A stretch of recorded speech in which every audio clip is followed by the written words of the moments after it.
आज हम आपको एक ऐसी शख्सियत से परिचित करवाने जा रहे हैं, जिनको देख कर के, जिनको सुन कर के आपको लगेगा कि हाँ, कर्तव्य के प्रति यदि कोई निष्ठ हो जाए, कर्तव्य के प्रति यदि कोई समर्पित हो जाए, तो कोई भी मिशन, कोई भी कार्य ऐसा नहीं है जो अधूरा रहे या असंभव हो। आईपीएस श्री एस एन साबत एक ऐसी ही शख्सियत का नाम है। श्री एस एन साबत के बारे में थोड़ा सा हम आपको चाहेंगे इंटरव्यू से पहले जानकारी दे दें। श्री एस एन साबत वो आईपीएस अधिकारी हैं जिन्होंने चंबल के बीहड़ों से, बांदा और चित्रकूट से न सिर्फ ददुआ जैसे खतरनाक डकैत और उसके गैंग का आतंक खत्म किया, बल्कि दूसरे अन्य डकैतों को भी उन्होंने वहां से समाप्त किया, उनका बिल्कुल सफाया कर दिया। एस एन साबत चाहे सीआरपीएफ में रहे हों, चाहे वो किसी जनपद के एसएसपी रहे हों, भले ही वो डीआईजी रहे हों या फिर वो आईजी रहे हों, प्रत्येक स्थान पर, प्रत्येक समय पर उन्होंने अपने कर्तव्य को बेहद शिद्दत के साथ निभाया। अपने कर्तव्यों का पूरी ईमानदारी, पूरी निष्ठा के साथ उन्होंने निर्वहन किया। जो ड्यूटी उनकी थी उसको उन्होंने पूरे तरीके से सफलतापूर्वक पूर्ण भी किया। बात करें 2019 के प्रयागराज कुंभ की, तो श्री एस एन साबत प्रयागराज के एडीजी जोन थे। सैकड़ों वर्षों के इतिहास में प्रयागराज कुंभ बिना किसी कैजुअल्टी के बेहद शांतिपूर्ण तरीके से संपन्न हुआ। 2019 में जब प्रयागराज कुंभ चल रहा था, तो मैं इत्तेफाक से उस वक्त प्रयागराज कुंभ में मौजूद था।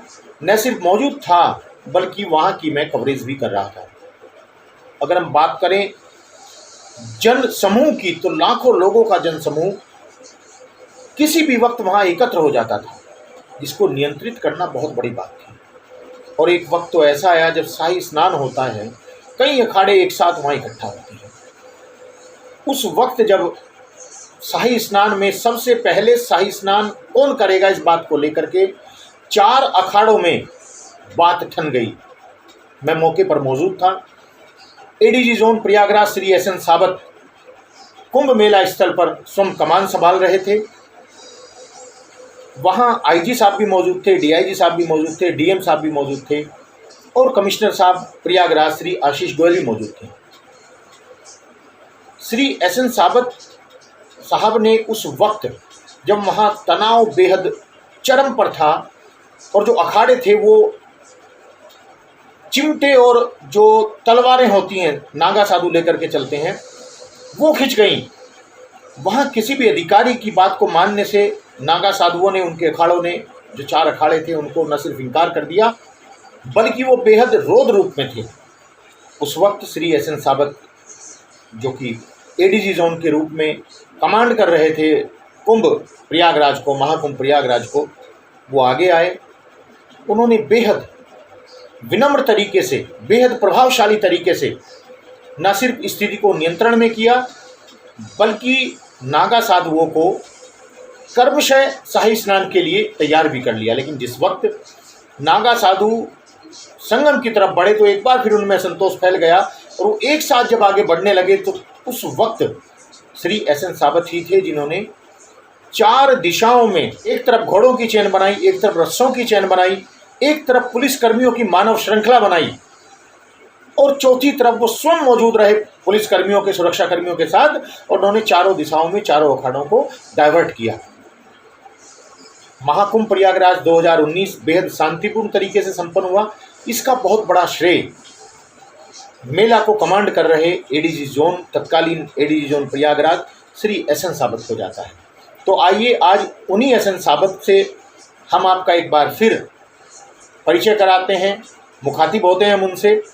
इस वक्त श्री एस एन साबत साहब उत्तर प्रदेश की राजधानी लखनऊ में, लखनऊ जोन के एडीजी पुलिस का कार्यभार संभाल रहे हैं। नमस्कार, मैं इस वक्त मौजूद हूँ उत्तर प्रदेश की राजधानी लखनऊ के अंदर और मेरे पास जो शख्सियत इस वक्त मौजूद हैं वो किसी परिचय की मोहताज नहीं है। लखनऊ जोन के एडीजीपी श्री एस एन साबत साहब मेरे साथ इस वक्त मौजूद हैं। आइए बात करते हैं उनसे पुलिस विभाग द्वारा जो कुछ योजनाएं चलाई जा रही हैं, जो कुछ मिशन चलाए जा रहे हैं, आज हम जानकारी हासिल करने की कोशिश करेंगे। पुलिस विभाग द्वारा विशेषकर महिलाओं के सशक्तिकरण के लिए, महिलाओं की सुरक्षा के लिए कौन कौन सी योजनाएं पुलिस विभाग चला रहा है। सर, मैं सबसे पहले आपका स्वागत करता हूँ। एडीजी साहब, मैं जानना चाहूँगा, पुलिस विभाग द्वारा, प्रदेश सरकार के द्वारा पुलिस विभाग के साथ जो योजनाएं चलाई जा रही हैं, विशेषकर महिलाओं के सशक्तिकरण के लिए, महिलाओं की सुरक्षा के लिए, आज हम उस पर बात करेंगे। वो कौन सी सबसे बड़ी और सबसे सफल योजना है जो पुलिस विभाग के द्वारा महिलाओं के सशक्तिकरण के लिए वर्तमान में चलाई जा रही है? इस समय प्रदेश सरकार द्वारा मिशन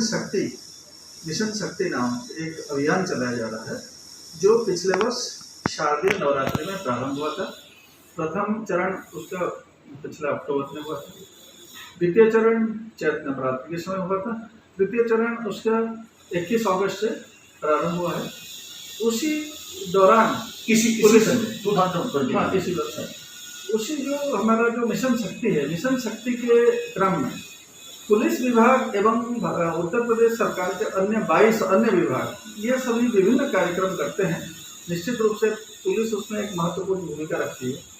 प्रथम चरण में जब मिशन शक्ति का अभियान शुरू हुआ, हम लोगों ने प्रत्येक थाने में माननीय मुख्यमंत्री जी के निर्देश के क्रम में एक महिला हेल्प डेस्क बनवाया, जहाँ पर ये प्रत्येक थाने में बनवाया गया। सर, प्रत्येक थाने प्रदेश के जो है वहाँ पर जो है एक महिला हेल्प डेस्क बनाया गया, जो महिलाओं के द्वारा ही, हमारे महिला कर्मी हैं, सुरक्षा कर्मी, उनके द्वारा ही उसका पर्यवेक्षण किया जा रहा है। वही वहाँ पे ड्यूटी करते हैं, राउंड द क्लॉक ये चलता है। कोई भी पीड़िता अगर थाने पर आती है तो उसको अच्छे ढंग से बैठाने की व्यवस्था, उसको रिसीव करके और उसकी कोई समस्या सुनना, और उसके बाद उसको प्रॉपर रजिस्टर करा के उसको एक आईडी भी दिया जाता है, ताकि वो उसको बताया जा सके उस आईडी से कि उनके एप्लीकेशन पर क्या हुआ, उसके रिसीविंग देना है।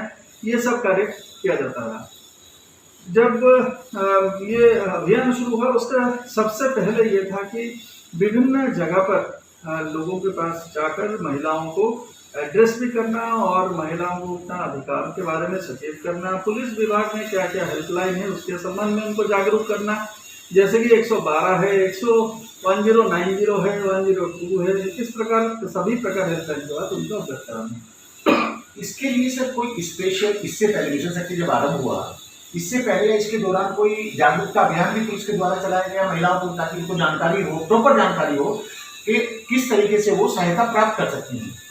बिल्कुल, हम लोग समय समय पर किए थे, लेकिन ये जो मिशन शक्ति था, इसमें कई सारी चीज इकट्ठा किया गया जो महिलाओं के सशक्तिकरण से और एम्पावरमेंट के संबंधित है, महिलाओं के जागरूकता के संबंधी है, महिलाओं को अपना अधिकार क्षेत्र देने के बारे में। तो ये महिलाओं के द्वारा जो केसेस रजिस्टर किया गया है, उसको तत्परता से उसका इन्वेस्टिगेशन करना और उसका लॉजिकल कंक्लूजन में पहुंचाना, कोर्ट में उसका अभियोजन को परस्यू करना, ये सभी भी उसी के अंतर्गत रहा। उसके साथ अभी जो वर्तमान का जो चरण चल रहा है, इसमें महिला बीट अधिकारी अपॉइंट किया गया है। कई हल्के में महिलाओं को हल्का इंचार्ज थाने पे बनाया गया है। तो ये सब कार्यक्रम इस समय चल रहा है, जो महिला सशक्तिकरण के लिए बहुत फायदा करता है। एक सबसे बड़ी समस्या सर जो है महिलाओं के सामने, सबसे बड़ी प्रॉब्लम है घरेलू हिंसा की है। सर, बहुत सारे मामले होते हैं, चाहे वो एजुकेटेड फैमिली हो, चाहे वो अनएजुकेटेड हो, लेकिन वहाँ महिलाओं के साथ हिंसा के मामले बहुत सारे देखने में आते थे। जब से मिशन शक्ति सर आरंभ किया है सरकार ने, पुलिस ने, आप कितना मानते हैं फर्क पड़ा है, कितनी कमी आई है घरेलू हिंसा में? एग्जैक्ट इसका कोई फिगर्स तो नहीं दे पाऊंगा, लेकिन जो मेरा परसेप्शन है उससे मुझे लग रहा है कि जो दहेज के जो केसेस है और दहेज हत्या के जो केसेस है, उसमें काफ़ी कमी आई है। और उसके साथ साथ हम लोग जो एंटी रोमियो स्क्वाड बना है, उसी के द्वारा समय समय पर जो ऑपरेशन किया गया है, उसमें हम लोग अधिक से अधिक संख्या में कार्रवाई कर रहे हैं। इसलिए फिगर्स में तो अधिक ही आएगा, लेकिन वास्तविक रूप से उससे समाज में महिलाओं के लिए एक सुरक्षा का वातावरण सृष्टि हुआ। सर, हमारे माध्यम से कोई मैसेज आप देना चाहेंगे महिलाओं को, समाज को? निश्चित रूप से महिलाओं का सम्मान होना चाहिए, सशक्तिकरण होना चाहिए, उनको स्वावलंबन करने में हम लोगों को सबको प्रयास करना चाहिए, और हम लोग सभी मिलकर ये समाज को एक स्वस्थ समाज बनाएं, ताकि भारत का उसमें विकास हो। Thank you sir.